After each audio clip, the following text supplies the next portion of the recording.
आप सभी को मेरा नमस्कार। स्वागत है आप सभी का आपके अपने यूट्यूब चैनल टारगेट विद के। हरियाणा जीके की सीरीज़ में हम आगे आगे के क्वेश्चन करेंगे।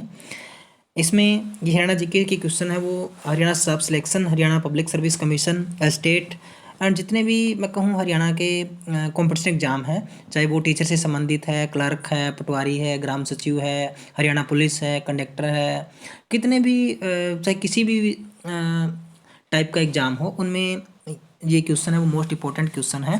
तो हरियाणा जी के क्वेश्चन सीरीज हमने शुरू कर रखी है। अगर आपने अब तक पिछले वीडियो नहीं देखे हैं तो पिछले वीडियो ज़रूर देख लीजिए। इससे पहले लगभग हम 100 क्वेश्चन इस सीरीज़ के कर चुके हैं। तो आइए शुरू करते हैं आगे के जो क्वेश्चन है वो। और इनमें देखिए वैसे ये जो क्वेश्चन हम कर रहे हैं इसमें एक तो ये पता लगता है कि ये कौन से एग्जाम्स में पूछा गया है, इसलिए इम्पोर्टेंट है। दूसरा, इस क्वेश्चन का जो आंसर है उसकी सही से व्याख्या कैसी है, इसमें कुछ एक बातें हमें नई सीखने को मिलती है, कुछ एक अन्य बातें मिलती हैं। तो 103 क्वेश्चन लगभग हम पहले कर चुके हैं। तो 104 नंबर क्वेश्चन है ये। हर्षवर्धन अपने भाई राज्यवर्धन की शशांक के साथ युद्ध में हुई मृत्यु के बाद किस जिले के शासक बने थे? तो option A, B, C, D, 4 option दिए गए हैं। तो सीधा मैं आपको आंसर बता देता हूँ। इसका जो सही आंसर है वो है ऑप्शन ए, थानेश्वर। इसका जो प्राचीन जो नाम है वो है स्थानेश्वर। प्राचीन समय में इसका जो नाम है वो स्थानेश्वर था। पीजीटी केमिस्ट्री 12/3/2016 को ये जो पेपर हो तो उसमें आया हुआ था। अगला क्वेश्चन है, अम्बाला नगर की स्थापना किसने की है? पहला है अंबर राजपूत, महेंद्र सिंह, शहीद नाहर सिंह या इनमें से कोई नहीं। ये हरियाणा स्टाफ सिलेक्शन का जेई सिविल का जो एग्जाम हुआ 2015 में उसमें पूछा गया था। सही उत्तर हो जाएगा इसका ए, अंबा राजपूत। तो इसमें डिस्ट्रिक्ट गजेटियर के अनुसार अंबाला की स्थापना 14वीं शताब्दी में अंबा राजपूत द्वारा की गई थी, इसलिए इसका नाम अंबाला पड़ा था। तो ये देखिए अंबाला इसका नाम क्यों पड़ा और किसने इसका नामकरण किया था, किसकी स्थापना किसने की थी, इससे संबंधित जानकारी भी आपको यहाँ पे मिली है। अगला क्वेश्चन देखिए, हरियाणा का कौन सा स्थान स्वाधीनता सेनानी लाला लाजपत राय की राजनीतिक तथा साथ ही साथ सामाजिक गतिविधियों का स्थल रहा है? तो इसमें 4 ऑप्शन है, अंबाला, झज्जर, जींद, हिसार। तो इसका सही ऑप्शन हो जाएगा डी, हिसार। तो यहाँ से थोड़ी सी आपको अन्य जानकारी भी मिलेगी। पंजाब केसरी लाला लाजपत राय, एक तो लाला लाजपत राय को पंजाब केसरी की उपाधि मिली हुई है, पंजाब केसरी भी उनको कहा जाता है, का राजनीतिक एवं सामाजिक कार्य क्षेत्र हिसार रहा है। लाहौर कॉलेज से वकालत की पढ़ाई करने के बाद लाला लाजपत राय ने लाहौर तथा हिसार में वकालत शुरू की। सन 87 में लाला लाजपत राय ने हिसार व रोहतक में कांग्रेस का कार्य शुरू करवाया। सन 1888 में इलाहाबाद में आयोजित हुए कांग्रेस के चौथे अधिवेशन में हिसार के प्रतिनिधि के रूप में भाग लिया। लाला चूड़ामणि ने भी लाला लाजपत राय के साथ थे। लाला लाजपत राय इस अधिवेशन में विशिष्ट वक्ता थे। सन 1892 में कांग्रेस के लाहौर अधिवेशन में भी लाला जी ने हिसार का प्रतिनिधित्व किया। हिसार में स्थित पशु विज्ञान एवं चिकित्सा विश्वविद्यालय का नाम लाला लाजपत राय के नाम पर रखा गया है। तो ये लाला लाजपत राय के जीवन से जुड़ी हुई कह लीजिए या उनसे जुड़ी हुई कुछ अन्य बातें जो जीके के क्वेश्चन में पूछी जा सकती है या जीके एग्जाम्स में। तो ये कंप्लीट जानकारी एक प्रकार से यहाँ से आप इनका स्क्रीनशॉट भी ले सकते हो, जो है कंप्लीट जो क्वेश्चन है इनका यहाँ से। तो अच्छी जानकारी इनके बारे में यहाँ आपको दी गई है। चलिए अगला क्वेश्चन शुरू करते हैं। गुड़गांव यानी फर्रुखानगर मार्ग पर स्थित हरियाणा के सुल्तानपुर पक्षी विहार की खोज किसने की थी? पीटर जैक्सन इसका सही आंसर हो जाएगा। पीटर जैक्सन, इस पक्षी विहार की खोज का श्रेय एक पक्षी प्रेमी पीटर जैक्सन को जाता है। सुल्तानपुर पक्षी विहार की स्थापना 1971 में की गई थी। कब की गई थी? 1971 में। किसने की थी? पीटर जैक्सन ने। क्या किया था? हरियाणा के सुल्तानपुर पक्षी विहार की खोज की थी। इस पक्षी विहार की स्थापना महान पक्षी वैज्ञानिक डॉक्टर सलीम अली के प्रयासों से हुई थी। यानी सुल्तानपुर पक्षी विहार की जो स्थापना है वो किसकी प्रयास से कह सकते हो हुई थी? वो है पक्षी वैज्ञानिक डॉक्टर सलीम अली। इसे सलीम अली पक्षी विहार भी कहा जाता है। यानी सुल्तानपुर पक्षी विहार है उसको क्या कहा जाता है? अन्य नाम क्या है? सलीम अली पक्षी विहार। सुल्तानपुर पक्षी विहार या सलीम अली पक्षी विहार। वर्ष 1972 में सुल्तानपुर को जलीय पक्षियों हेतु आरक्षित क्षेत्र घोषित किया गया था। यानी जो पक्षी, देखिए पक्षी वैसे आकाश में उड़ते हैं, लेकिन कुछ पक्षी ऐसे होते हैं जो पानी में भी रहते हैं, पानी के ऊपर तैरते रहते हैं, जैसे झील है या तालाब वगैरह हैं उनमें भी रहते हैं। तो जलीय पक्षियों हेतु भी उनको आरक्षित क्षेत्र घोषित किया गया। पर्यावरण को सुरक्षित रखने वाला, पर्यावरण के बचाव के लिए जो है। तो अगला क्वेश्चन देखिए, हरियाणा में अंबाला कंटेनमेंट छावनी की स्थापना कब हुई थी? हरियाणा में अंबाला कंटेनमेंट जोन या छावनी की स्थापना कब हुई थी? तो सही ऑप्शन हो जाएगा 1843 में। पीजीटी फाइन आर्ट 2016 में जो पेपर हुआ था उसमें क्वेश्चन पूछा गया। अगला है, 1857 की क्रांति के समय झज्जर का नवाब कौन था? पहला है नवाब अब्दुल रहमान खां, नाहर सिंह, सदरुद्दीन, बंदा बहादुर। तो ऑप्शन ए नवाब अब्दुल रहमान खां। ये भी पीजीटी फाइन आर्ट के एग्जाम में पूछा गया है। तो इससे संबंधित थोड़ी सी जानकारी है। 1857 की क्रांति के समय झज्जर का नवाब अब्दुल रहमान खां था। 1857 की क्रांति में मेवात का नेतृत्व सदरुद्दीन ने किया। 1857 की क्रांति में बल्लभगढ़ नेतृत्व नाहर सिंह ने किया था। देखिए ऑप्शन में सारे नाम दिए हुए हैं तो हमने कन्फ्यूजन ना हो, इसलिए इस क्वेश्चन की जो बाकी नामों से संबंधित जो बात थी वो भी यहाँ पे बताई गई है, इसलिए थोड़ी सी ये अच्छी चीज़ें हैं यहाँ पे। अगला क्वेश्चन है, हरियाणा नॉन बायोडिग्रेडेबल गार्बेज या कंट्रोल एक्ट कौन से सन से लागू किया गया था? तो ऑप्शन सी 1998 यानी 1998 से इस एक्ट को, इस कानून को लागू किया गया था। ये भी पीजीटी फाइन आर्ट एग्जाम में 2016 में पूछा गया है। पतंजलि योगपीठ के संस्थापक बाबा रामदेव का जन्म कहाँ हुआ था? जींद, कैथल, यमुनानगर, महेंद्रगढ़। तो ऑप्शन डी सही है, महेंद्रगढ़। बाबा रामदेव का जन्म 1965 में महेंद्रगढ़ जिले के सैयद अलीपुर गांव में हुआ था। इनके बचपन का नाम रामकिशन यादव था। सन्यासी बनने के बाद स्वामी रामदेव के नाम से जाना जाने लगा। इनके पिता का नाम रामनिवास यादव था, माता का नाम श्रीमती गुलाबो देवी है। यानी महेंद्रगढ़ के निवासी है मूल रूप से, वहीं पे इनका जन्म हुआ था और बचपन का नाम क्या है? रामकिशन यादव। इनके पिता का नाम रामनिवास यादव, माता का नाम श्रीमती गुलाबो देवी है और जन्म 1965 में हुआ था। तो ये देखिए, एक से जब हमें एक क्वेश्चन पढ़ने को मिलता है तो उसके कई सारे उससे इर्द गिर्द की बातें या उससे संबंधित जुड़ी हुई बातें अगर मिल जाती हैं तो देखिए उससे संबंधित हम ये बातें, अन्य जानकारी हम पढ़ेंगे, याद रखेंगे, तो फिर ये जो क्वेश्चन है वो एक तरह से हमारे दिमाग में, जैसे हम 5 बातें किसी के बारे में पढ़ते हैं तो हमसे कम से 2-3 तो याद रह जाती हैं। और तो दोस्तों, अगर आपने अब तक हमारे चैनल को सब्सक्राइब नहीं किया है तो प्लीज़ एक बार हमारे चैनल को सब्सक्राइब भी करें और अपने दोस्तों के साथ इसको शेयर करें। लाइक तो आपने कर ही दिया होगा।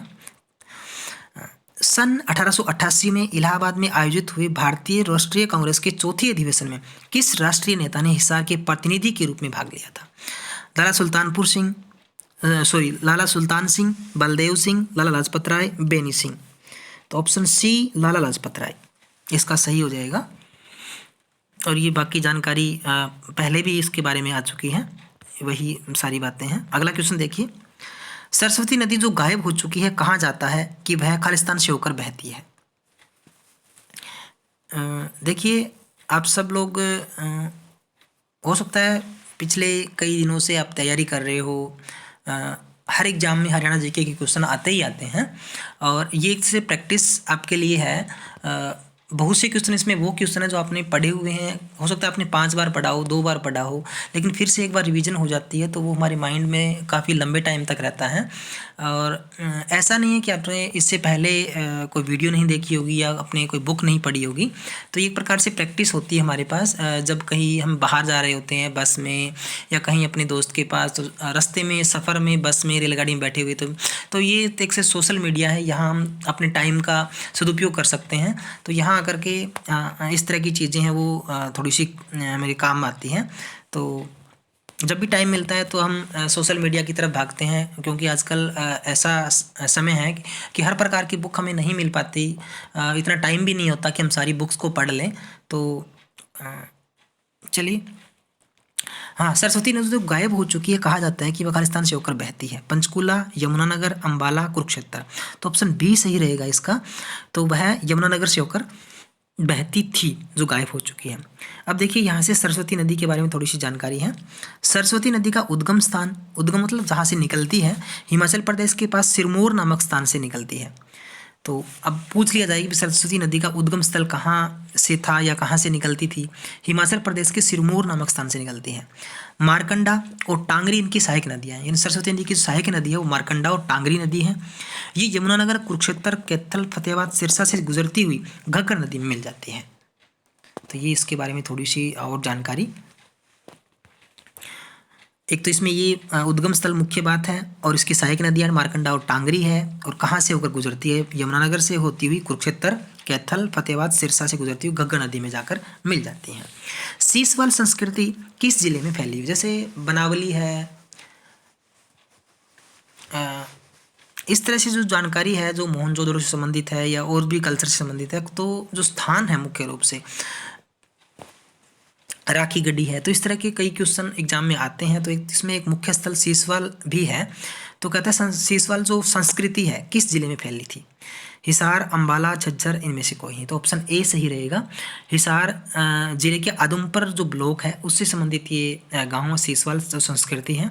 तो सीसवाल संस्कृति हिसार जिले में फैली हुई है। सीसवाल तहसील आदमपुर, हिसार से 26 किलोमीटर की दूरी पर, और हिसार से 26 किलोमीटर ये अग्रोहा से थोड़ा सा साइड में पड़ता है। अग्रोहा जो मंदिर है बड़ा, वहाँ से थोड़ा सा लगभग 15 से 17 किलोमीटर की दूरी पर ये राजस्थान साइड कह लीजिए। हिसार से 26 किलोमीटर की दूरी पर पश्चिमी दिशा में चोतंग नहर पर एक गांव है। यहाँ की पूरी थे 300 से 200 300 बाई 200 मीटर से सर्वाधिक प्राचीन संस्कृति के संकेत मिले हैं। मिट्टी के बर्तन मिले हैं, ठीकरे अधिक मात्रा में मिले हैं। इसमें से काफ़ी बर्तन हाथ से बने हुए हैं। सीसवाल सभ्यता के जनकों को पहले चौक के विषय में जानकारी नहीं थी। ये सब बर्तन भांडे कालीबंगा राजस्थान के स्थान से मिली सामग्री से एकदम मिलते जुलते हैं। और इसमें देखिए सीसवाल का जो क्षेत्र है वो लगभग राजस्थान से सटा हुआ क्षेत्र है। राजस्थान यहाँ से 15 किलोमीटर से भी कम दूरी पर है, यानी बिल्कुल राजस्थान के बॉर्डर पे कह लीजिए लगभग ये गांव, जहाँ से 10 या 12-15 किलोमीटर की दूरी पर राजस्थान शुरू हो जाता है। तो यहाँ से उनसे मिले जुले बर्तन मिले हैं। इससे कुछ मिट्टी की चित्रित चूड़ियाँ तब मणके आदि हैं। एक तांबे के हत्थे वाले गंडासे की आकृति की एक वस्तु भी प्राप्त हुई है। खेतड़ी, ये राजस्थान की तांबे की खानों की समीपता से यहाँ तांबे का प्रयोग होने लगा है। बनावली के उत्खनन से सीसवालिया लोगों के बसने के तौर तरीके के विषय में जानकारी प्राप्त हुई। उनके घर मिट्टी की कच्ची ईंटों से बने हैं। सीसवाल लोग तांबे और कांसे का प्रयोग भी करते थे। पंजाब विश्वविद्यालय के तत्वावधान में डॉक्टर सूरजभान द्वारा खुदाई की गई थी। तो इसके खुदाई का जो कार्य है वो किसकी देखरेख में हुआ था? डॉक्टर सूरजभान, और पंजाब विश्वविद्यालय के वहाँ से इनका संबंध रहा है। अगला क्वेश्चन है, हरियाणा का वह स्थल कौन सा है जो लाला लाजपत राय की सामाजिक कार्यस्थल के साथ राजनीतिक स्थल भी रहा है? ये देखिए पहले क्वेश्चन आया हुआ है। हिसार, हरियाणा में 1857 की क्रांति का आरंभ कहाँ से हुआ था?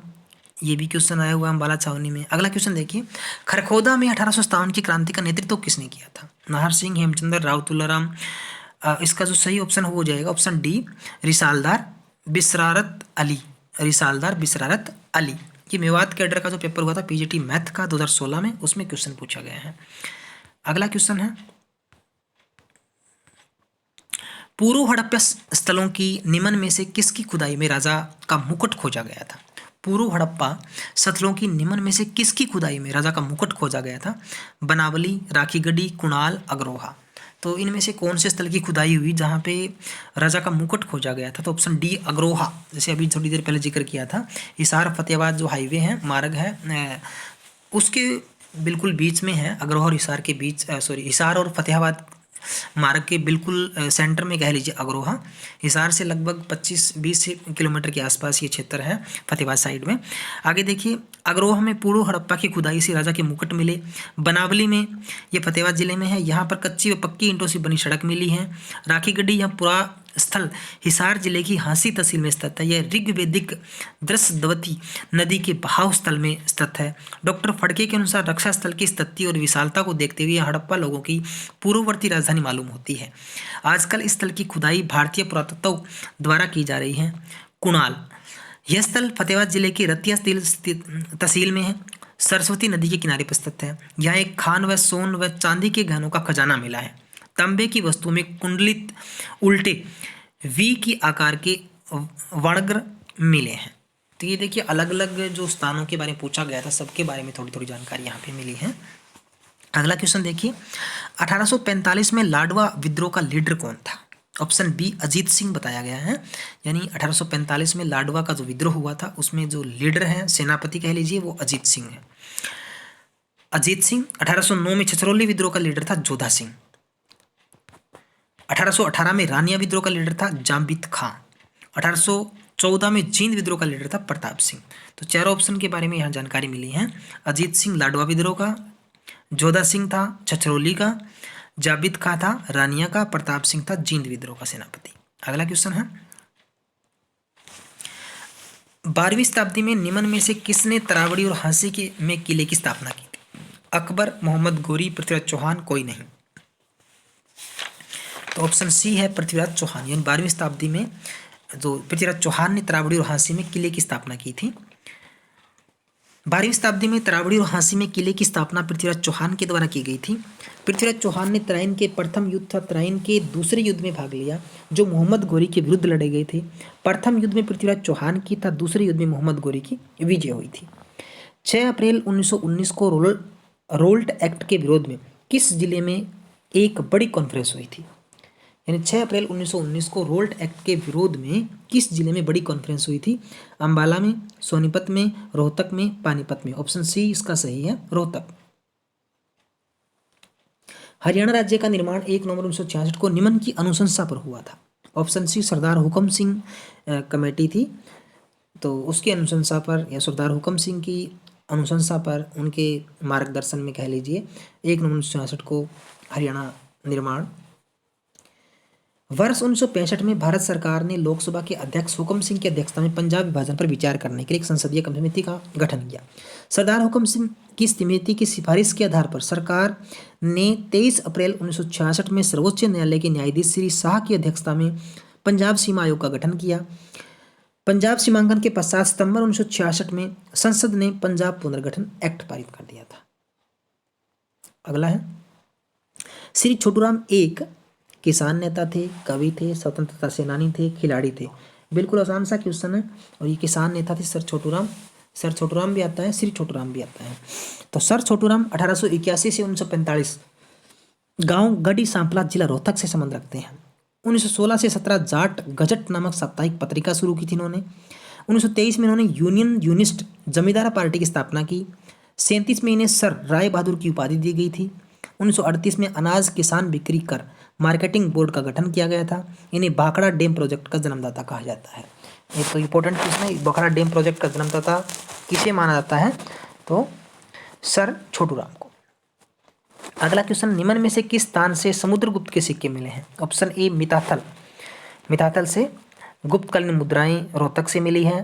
हर्षकालीन मुद्राएं सोनीपत से मिली हैं। इक्को ग्रीक सिक्के रोहतक खोखर कोट से मिले हैं, पहले भी क्वेश्चन आया हुआ है। कुषाणकालीन सिक्के व सोने के सिक्के मिताथल भिवानी से मिले हैं। टोपरा अभिलेख यमुनानगर जिला पहले अंबाला जिले का भाग था। अशोककालीन स्तंभ है। तो टोपरा अभिलेख का संबंध अशोक साम्राज्य से, अशोक के समय से है। और अंबाला जिला प्राचीन समय में यमुनानगर का एक भाग था, यानी यमुनानगर के अधीन आता था। तो काफ़ी अच्छी जानकारी यहाँ पे मिली है। अगला क्वेश्चन है, बौद्ध के किस महाजनपदों में आधुनिक हरियाणा के क्षेत्र शामिल थे? कुरु और पंचाल। तो इसका सही उत्तर रहेगा, बौद्ध के किस महाजनपदों में आधुनिक हरियाणा के क्षेत्र शामिल है? कुरु और पंचाल। अगला है, बाबा रामदेव के गुरु कौन थे? आचार्य राजेंद्र, स्वामी विवेकानंद, आचार्य बालकृष्ण, आचार्य बलदेव। तो ऑप्शन डी सही है, आचार्य बलदेव और बाबा रामदेव के गुरु रहे थे। अगला क्वेश्चन है, प्रसिद्ध नवाब मंसूर अली खां पटौदी का कार्य क्षेत्र है? साहित्य, नाटक, खेल, राजनीति। ऑप्शन सी, क्रिकेट जगत में भारतीय टीम के वो महत्वपूर्ण सदस्य भी रहे थे मंसूर अली खां पटौदी, और विश्व कप की विजेता टीम के सदस्य भी थे। अगला है, मशहूर क्रिकेटर मंसूर अली खां पटौदी रियासत के नवाब थे। इन्हें टाइगर पटौदी के उपनाम से जाना जाता था। 5 जनवरी 1941 को भोपाल में इनका जन्म हुआ था।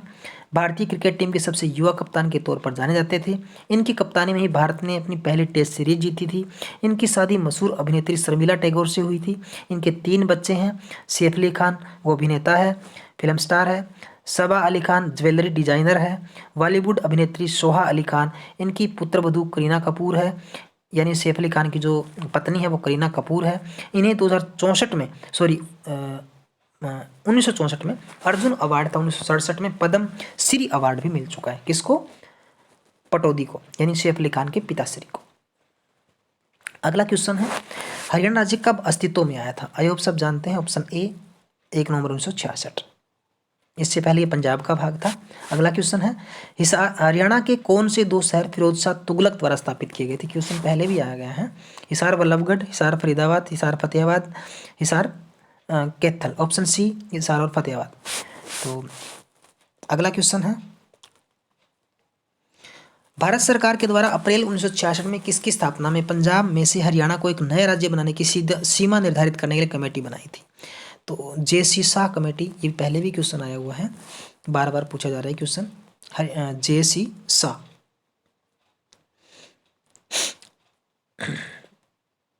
ये हमने पहले पढ़ लिया है क्वेश्चन।